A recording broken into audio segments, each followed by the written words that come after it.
आप सब? आशा करता हूँ आप सब बढ़िया होंगे। तो आज हम सीखने जा रहे हैं तुल्यांकी भार के बारे में, जिसको हम इंग्लिश में कहते हैं इक्विवेलेंट मास। अब ये इक्विवेलेंट मास कहें तो केमिस्ट्री में क्या इंपॉर्टेंस रखता है, इसके बारे में हम आज सीखने जा रहे हैं।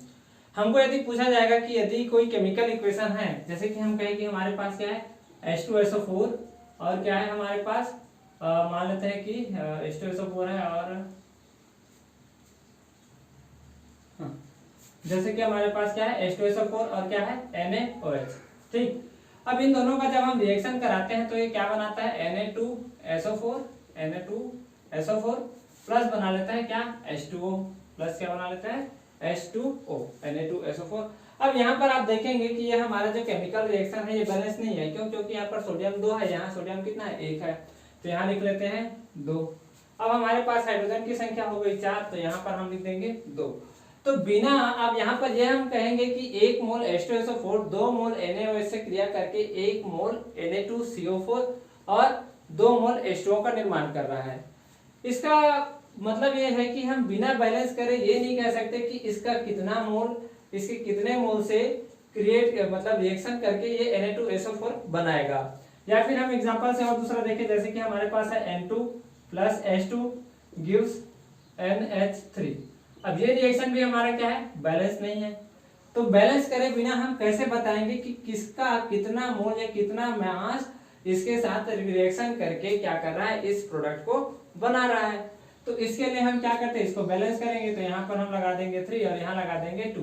तो इसका 1 मोल इसके 3 मोल से क्रिया करके 2 मोल NH3 का निर्माण कर रहा है।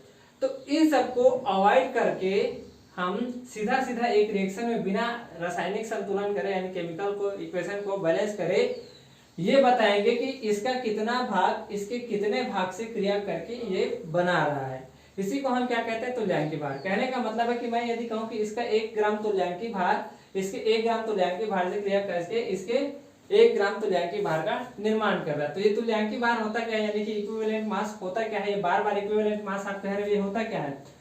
तो चलिए सीखते हैं। तो हेडिंग डालेंगे किसके बारे में, तुल्यांकी भार, जिसको आप इंग्लिश में कहते हैं इक्विवेलेंट मास। ठीक है, शॉर्टकट में हम इसको क्या कहेंगे, इक्विवेलेंट मास को शॉर्टकट में हम इक्विवेलेंट मास बस लिख देंगे ऐसा, इक्यू मास। अब ये इक्विवेलेंट मास होता क्या है, बहुत ही सिंपल फॉर्मूला होता है। एक होता है हमारा मॉलिक्यूलर वेट यानी कि आणविक भार। आणविक भार में क्या होता है, अणुओं का टोटल जो हमारे पास भार होता है उसको हम आणविक भार कहते हैं। तो इक्विवेलेंट मास क्या होता है, तो मॉलिक्यूलर मास यानी कि आणविक भार डिवाइडेड बाई x।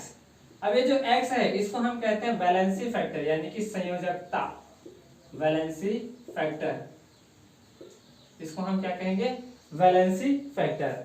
अब ये x वैलेंसी फैक्टर है, ये होता क्या है, ये x जो होता है ये होता क्या है, तो जैसे कि हम कहें कोई हमारे पास एसिड, अब देखो ये दो चीजों के लिए अलग होता है। ये एसिड के लिए होता है बेसिसिटी, यानी कि यदि हम कहें एसिड की बात करें, x के लिए हम एसिड की बात करें तो ये x जो है x किसके लिए, एसिड के लिए x बराबर होता है बेसिसिटी यानी कि क्षारकता। क्या होता है ये, क्षारकता। हिंदी में इसको हम क्या कहते हैं, क्षारकता। अब यदि हमको क्वेश्चन कहे कि क्या कि H2SO4 है और इसके लिए आप इक्विवेलेंट वेट निकाल करके दिखाइए, तो ये जो H2SO4 है ये केमिकल इक्वेशन में कितना H प्लस डोनेट कर सकता है, यही इसका क्या कहलाता है वैलेंसी फैक्टर। तो x बराबर इसके लिए कितना हो जाएगा 2। तो इसका यदि हम इक्विवेलेंट वेट निकालें या इक्विवेलेंट मास निकालें तो क्या होगा कि सर इसका मॉलिक्यूलर वेट कितना होता है 98 और डिवाइडेड बाई x मतलब 2 यानी कितना हो जाएगा 49। ये इसका हो गया। अच्छा दूसरा एग्जांपल देखें, जैसे कि हमारे पास HCl है, जैसे कि हमारे पास क्या है HCl है, तो ये किसी भी रासायनिक समीकरण में यानी केमिकल रिएक्शन में क्या करेगा H प्लस आयन। तो कितना H प्लस आयन डोनेट कर सकते हैं, तो 1 H प्लस आयन डोनेट कर सकते हैं। तो इसके लिए वैलेंसी फैक्टर का मान कितना हो जाएगा 1।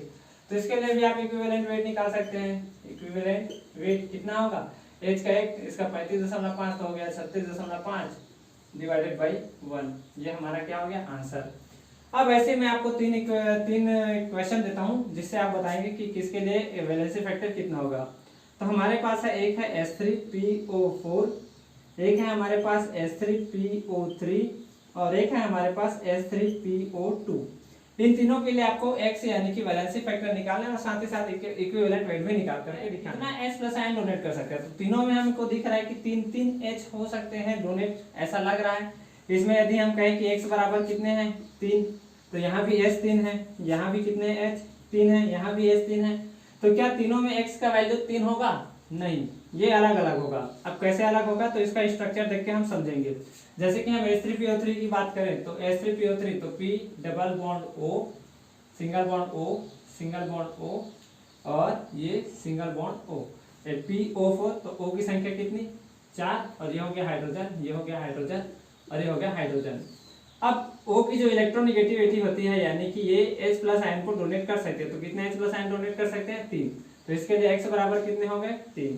अब H3PO3 की बात करें, ये कौन था H3PO4, कौन था H3PO4। अब हम H3PO3 की यदि हम चर्चा करें तो इसका यदि हम बनाएं स्ट्रक्चर तो ये क्या होगा P double bond O, single bond O, single bond O और ये एक वैलेंसी खाली, क्योंकि फास्फोरस का जो वैलेंसी होता है वो कितना होता है 5 होता है। तो देखो 2 3 4 और 1 5। अब इसके साथ मैं कहूँ एक H जुड़ गया, ऐसा इधर एक H जुड़ गया, लेकिन H कितनी है अपने पास 3, तो यहाँ पर हम एक H को जोड़ देंगे। अब कितना H प्लस आयन डोनेट कर सकता है, तो ये वाला H और ये वाला H को डोनेट कर सकता है। ये वाला H क्यों डोनेट नहीं करेगा, क्योंकि फास्फोरस का जो इलेक्ट्रोनेगेटिविटी यानी कि विद्युत ऋणात्मकता होती है ये इतनी अधिक नहीं होती है कि वो H प्लस आयन को क्या कर दे दान कर दे। इस कारण से हम H प्लस आयन को यहाँ से नहीं निकालेंगे। तो इसके लिए x का वैल्यू कितना हो गया 2। अब H3PO2 के लिए देखो H3PO2 तो PO2 मतलब एक वो तो यहाँ रहेगा और एक वो यहाँ ले लो। अब बाकी दो और है तो यहाँ पर हम लिख देंगे H, यहाँ हो गया H और यहाँ हो गया H। अब कौन सा H डोनेट कर सकते हैं, केवल H, ये वाला। तो x बराबर क्या हो जाएगा 1, क्योंकि फास्फोरस का इलेक्ट्रोनेगेटिविटी इतना अच्छा नहीं है कि वो H प्लस आयन को क्या कर दे डोनेट कर दे। ठीक, समझ आया, समझ आया, नोट करो फिर अगला क्वेश्चन देखेंगे। अच्छा, कई बार हम लोग को दिमाग में आ रहा होगा कि क्या सर अभी सबको स्ट्रक्चर बना करके देखना पड़ेगा क्या? नहीं, स्ट्रक्चर बनाने की जरूरत नहीं है, बार बार हम इसको पढ़ते पढ़ते ही याद कर लेंगे सभी चीज। अब बेस के लिए यानी किसके लिए, क्षार के लिए, तो क्षार के लिए जो हमारा x का मान है यानी कि जो हमारा x यानी कि जो है ये क्या होगा एसिडिटी होगा। उसके लिए क्या था बेसिसिटी था, तो इसके लिए क्या होगा एसिडिटी होगा। अब एसिडिटी का मतलब होता है अम्लीयता या अम्लकता जो कहो, है ना। तो यदि हम कहें कि हमारे पास कैल्शियम हाइड्रोक्साइड है और इसके लिए यदि हमको वैलेंसी फैक्टर पूछा जाए तो वैलेंसी फैक्टर कितना होगा, तो ये केमिकल रिएक्शन में कितने OH माइनस आयन दान कर सकते हैं, कितने OH माइनस आयन दान कर सकते हैं, ये क्या कहलाएंगे हमारे X कहलाएंगे। किसके लिए बेस, तो यहाँ पर OH आयन कितना है 2, तो यहाँ पर हो जाएगा 2। जैसे कि हम एल्यूमिनियम ट्राई हाइड्रोक्साइड ले तो क्या हो जाए, इसके लिए x का वैल्यू कितना हो जाएगा 3 हो जाएगा। यदि हम कहें x अम्ल के लिए यानी कि एसिड के लिए हो तो वो कितना H प्लस आयन डोनेट कर सकता है, ये मायने रखता है। और x यदि हम बेस के लिए बात करें यानी कि क्षार के लिए बात करें तो कितना OH माइनस आयन वो क्या कर सकता है डोनेट कर सकता है, ये मायने रखता है। वही क्या कहलाएगा उसका वैलेंसी फैक्टर, यानी कि इसके लिए हम एसिडिटी कहते हैं, सॉरी इसके लिए हम बेसिसिटी कहते हैं इसको, और इसको हम क्या कहते हैं इसके लिए एसिडिटी कहते हैं। ठीक ठीक। अच्छा, एक चीज तो और बचता है हमारे पास, क्या सॉल्ट यानी कि लवण के लिए। लवण के लिए बात करें तो लवण के लिए हम कैसे निकालेंगे, तो लवण के लिए कुछ और नहीं, धन आवेश पर उपस्थित प्लस चार्ज कितने हैं या ऋण आवेश पर यानी कि कैटायन पर उपस्थित कितने पॉजिटिव चार्ज उपस्थित है ये, और या फिर एनायन के ऊपर कितने निगेटिव चार्ज है वो, उनकी जो संख्या वही क्या कहलाएगा इसके लिए x कहलाएगा। तो x किसके लिए लवण के लिए यानी कि सॉल्ट के लिए, तो कैट आयन पर, कैट आयन मतलब धन आयन ना, कैट आयन मतलब धन आयन पर उपस्थित कुल धन आवेश, उपस्थित कुल धन आवेश, या आप ये भी कह सकते हो क्या कि एन आयन, एन आयन मतलब ऋण आयन, ऋण आयन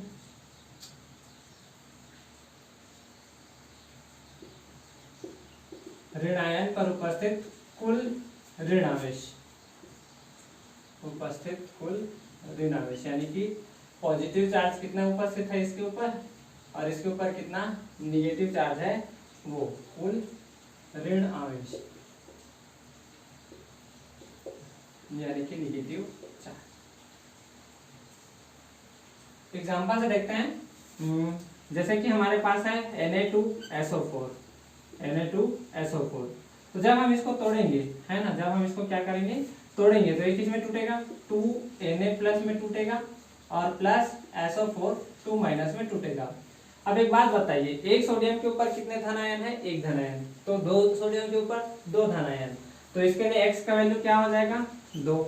या फिर ऐसे नहीं समझ आता है तो n आयन के ऊपर कितना निगेटिव चार्ज है, तो 2, तो x बराबर यहाँ से भी आप कह सकते हो 2।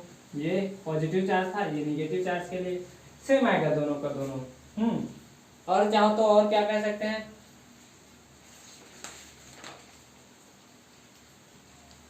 और जैसे कि दूसरा क्वेश्चन हम कह सकते हैं Na2CO3, तो Na2CO3 यदि 100% डिसोसिएट हो रहा हो तो इसको भी हम लिख सकते हैं 2Na plus plus CO3 2 minus. यहाँ पर भी x का वैल्यू क्या ही आएगा, 2 आएगा, क्या आएगा, 2, क्योंकि यहाँ पर एक सोडियम के ऊपर एक धन आयन है तो दो सोडियम के ऊपर दो पॉजिटिव चार्ज यहाँ पर, या फिर ऐसा कर सकते हो कि n आयन के ऊपर दो निगेटिव चार्ज है ना, निगेटिव चार्ज, ये गिन लो। तो ये इस प्रकार से हम इसको निकालेंगे, तो नोट कर लो इतनी बातों को।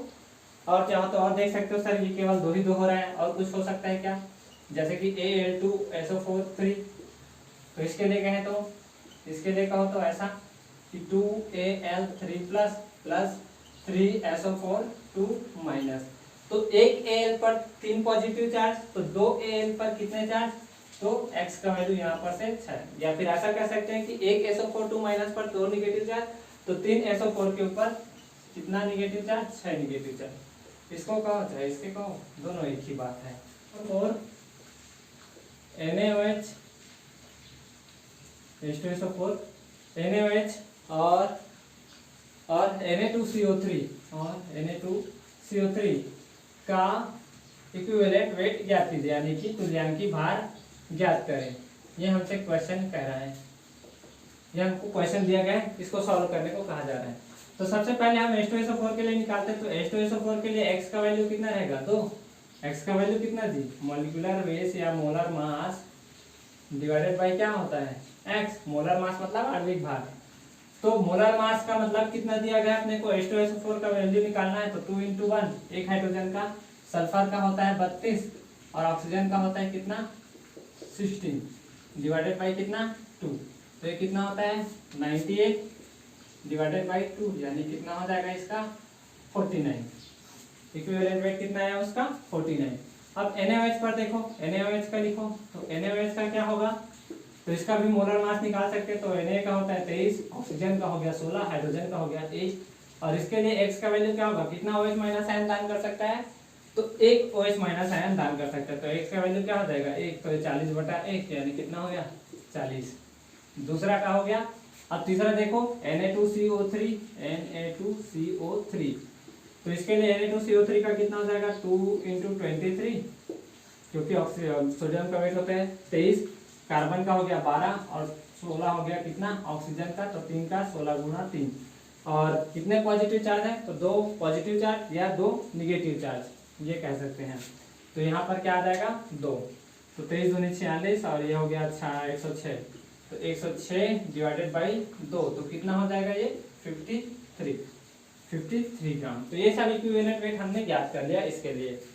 अब हमारा बात आता है कि sir molar weight, molecular mass और इक्विवेलेंट मास में दोनों में डिफरेंस क्या है। तो हम यदि मोलर मास की बात करें, है ना, मोलर मास, तो मोलर मास को आप दूसरे तरीके से भी निकाल सकते हो, यदि नहीं दिया गया हो तो आप कैसे निकालेंगे कि सर मोलर मास बराबर क्या होता है, तो number of moles is equal to क्या होता है, मास गिवन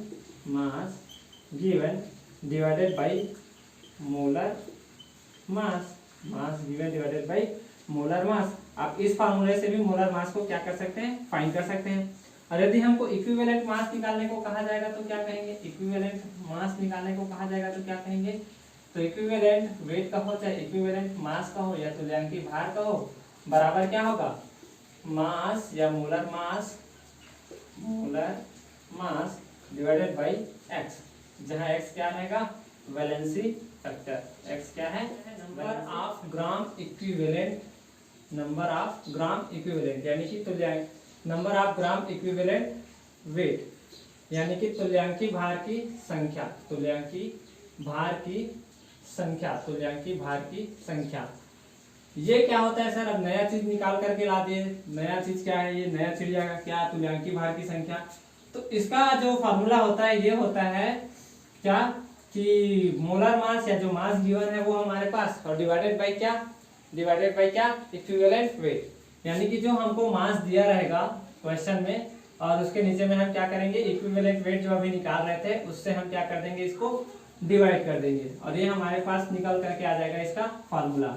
और एक चीज और यहाँ पर याद रखना कि नंबर ऑफ मोल से आप इसको मास को निकाल सकते हैं, यदि नहीं दिया हो तो नंबर ऑफ मोल से अभी इसका तुलना करोगे तो क्या होता है, mole mass given divided by molar mass, क्या होता है, मोलर मास। दोनों में कंफ्यूज नहीं होना। नंबर ऑफ ग्राम इक्विवेलेंट में क्या होता है, नीचे का इक्विवेलेंट वेट होता है और यहाँ पर क्या होता है, मोलर मास होता है। ये भी मास गिवन ही है, वो भी मास गिवन ही है, बस नीचे का बस इनका क्या होता है, फर्क होता है। अब हमको क्वेश्चन कह रहा है कि निम्न में उपस्थित, निम्न मतलब दिए गए में, निम्न नहीं कहता है इसको, कहो दिए गए यौगिक में, दिए गए यौगिक के लिए आपको क्या करना है, तुल्यांकी भार की संख्या ज्ञात करना है, यानी कि नंबर ऑफ ग्राम इक्विवेलेंट ज्ञात करना है। तुल्यांकी भार की संख्या ज्ञात करें, तुल्यांकी भार की संख्या ज्ञात करें, यह हमसे क्वेश्चन में कहा जा रहा है। और क्वेश्चन क्या कह रहा है, पहला क्वेश्चन है हमके पास कि 0.4 ग्राम, 0.4 ग्राम NaOH में, NaOH के लिए 0.4 ग्राम NaOH के लिए पहला क्वेश्चन हमारे पास। तो 0.4 ग्राम NaOH के लिए नंबर ऑफ ग्राम इक्विवेलेंट यानी कि तुल्यांकी भार की संख्या ज्ञात करने को कहा जा रहा है। तो नंबर ऑफ ग्राम इक्विवेलेंट निकालने से पहले हमको क्या निकालना पड़ेगा, इक्विवेलेंट वेट निकालना पड़ेगा। तो इक्विवेलेंट वेट निकालने का तरीका क्या है, इक्विवेलेंट वेट निकालने का तरीका क्या अभी सिखाया ना, क्या होता है, molar mass, molar mass divided by x। अब मोलर मास कितना है इसका, तो इसका है मोलर मास कितना, 40। कैसे निकाले, 23 होता है सोडियम का, 16 होता है ऑक्सीजन का और 1 होता है किसका, हाइड्रोजन का, है ना। और x कितना, कितना OH माइनस आयन दान कर सकता है, तो एक ही OH माइनस आयन दान कर सकता है। तो कितना आया इसका इक्विवेलेंट वेट, 40 ग्राम या 40 लिख लो, है ना। और हमारे पास मास कितना दिया गया है, 0.4 ग्राम। तो नंबर ऑफ ग्राम इक्विवेलेंट कैसे निकालेंगे, तो नंबर ऑफ ग्राम इक्विवेलेंट कितना होगा, नंबर ऑफ ग्राम इक्विवेलेंट, तो मास दिया गया है 0.4 ग्राम और हमारे पास इक्विवेलेंट वेट आया है कितना बार, 40 ग्राम। तो 0.4 को हम जब लिखेंगे तो ये क्या लिखेंगे, 1/10 और ये हो जाएगा 40। तो 4 एकम 4, 4 दहम 40, तो ये कितना आया, 1/100, यानी कि इसी को आप ऐसा कह सकते हो 0.01, कितना आ जाएगा 0.01। अब इसी में दूसरा क्वेश्चन देख लेते हैं, क्या क्वेश्चन है हमारे पास। दूसरा क्वेश्चन दिया गया है कि 9.8 ग्राम H2SO4 के लिए ज्ञात करो, 9.8 ग्राम H2SO4 के लिए नंबर ऑफ ग्राम इक्विवेलेंट ज्ञात करो। 9.8 ग्राम H2SO4 के लिए इक्विवेलेंट का वेट ज्ञात करो। तो 9.8 ग्राम के लिए फिर से क्या करोगे आप, इक्विवेलेंट वेट निकाल लो। इक्विवेलेंट वेट कैसे निकालते हैं बताया था, मोलर मास, तो इसका मोलर मास अब तो याद हो गया होगा, 98 होता है। कितना H प्लस आयन दान कर सकता है, एसिड है तो कितना H प्लस आयन दान कर सकते हैं, 2 H प्लस आयन दान कर सकते हैं। तो इसका आंसर कितना आ गया, 49। और इसका दिया गया है कितना, 9.8। तो नंबर ऑफ ग्राम इक्विवेलेंट निकालने का तरीका अभी अभी देख रहे हैं, क्या है ये, number of gram equivalent weight, या number of gram equivalent weight नहीं, नंबर ऑफ ग्राम इक्विवेलेंट लिख लो। ग्राम तुल्यांकों की संख्या, ऐसा मत लिखो, तुल्यांकी भार नहीं लिखना चाहिए मेरे को, इसको लिखना चाहिए ग्राम तुल्यांकों की संख्या, number of gram equivalent, number of gram equivalent, है ना, नंबर ऑफ ग्राम इक्विवेलेंट है ये। तो दिए गए यौगिक के लिए number of gram equivalent weight निकाल, sorry number of gram equivalent weight, equivalent निकालिए, ग्राम इक्विवेलेंट यानी कि ग्राम तुल्यांकों की संख्या। तो यहाँ पर भी कहेंगे नंबर ऑफ ग्राम इक्विवेलेंट, यहाँ पर भी हम कहेंगे नंबर ऑफ ग्राम इक्विवेलेंट। तो ये क्या होगा, ग्राम तुल्यांकों की संख्या। तो ग्राम तुल्यांकों की संख्या कितना हो जाएगा यहाँ पर H2SO4 के लिए, तो कितना दिया गया इसका भार, तो 9.8 और इसका जो वो वेट आया इक्विवेलेंट वेट वो कितना आया 49। तो इसको हम ऐसा लिख सकते हैं, दशमलव को हटा करके नीचे में 10 लिख दीजिए और डिवाइडेड बाई 49, 49 से कम 49 दूनी 98, तो ये कितना आ जाएगा 0.2, कितना हो जाएगा 0.2।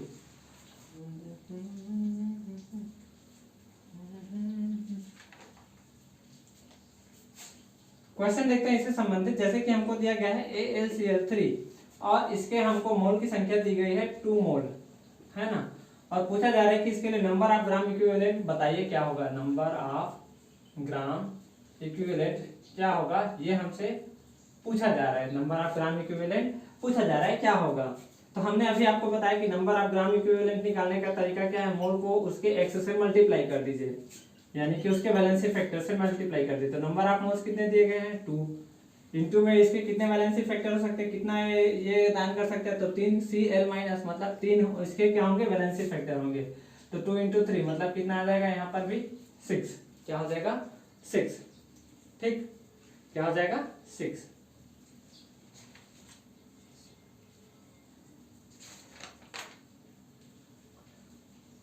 चलिए मिटाएं, एक और लास्ट क्वेश्चन देखते हैं, फिर इस पूरे टॉपिक को समाप्त करते हैं।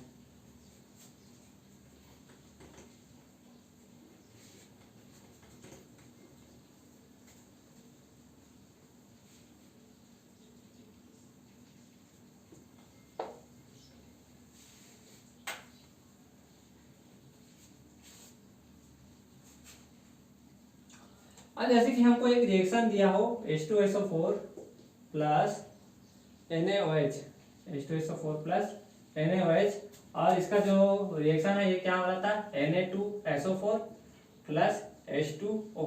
अब यहाँ पर हम रासायनिक समीकरण यानी कि केमिकल इक्वेशन को बैलेंस करने के लिए यहाँ पर लगा देते हैं 2। अब हमसे क्वेश्चन ये कह रहा था कि एक बात बताइए कि इसका कितना, अब रासायनिक समीकरण को बैलेंस किए बिना आप कैसे बताते कि इसका कितना, जैसे कि हम कहें कि केमिकल इक्वेशन बिना बैलेंस करके बोलते तो इसका 1 मोल, इसका 2 मोल, इसका कितना मोल बना रहा है 1 मोल बना रहा है, और इसका भी कितना मोल बना रहा है 1 मोल बना रहा है। अब यदि हम इसी को ग्राम इक्विवेलेंट में बिना सॉल्व करें यदि हम बोलते तो H2SO4 के लिए देखिए, H2SO4 के लिए हमारे पास क्या आता, नंबर ऑफ ग्राम इक्विवेलेंट कितना होता बताओ, नंबर ऑफ ग्राम इक्विवेलेंट कितना होता, नंबर ऑफ ग्राम इक्विवेलेंट, तो 1 मोल है इसके पास, तो क्या होता है इसका वैलेंसी फैक्टर,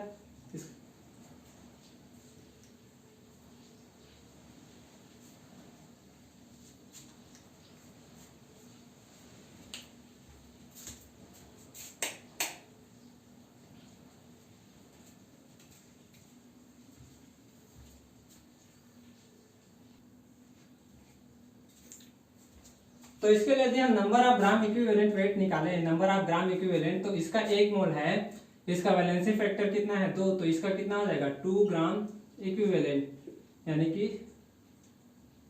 इसका नंबर ऑफ ग्राम इक्विवेलेंट कितना हो जाएगा 2, नंबर ऑफ ग्राम इक्विवेलेंट कितना हो जाएगा 2।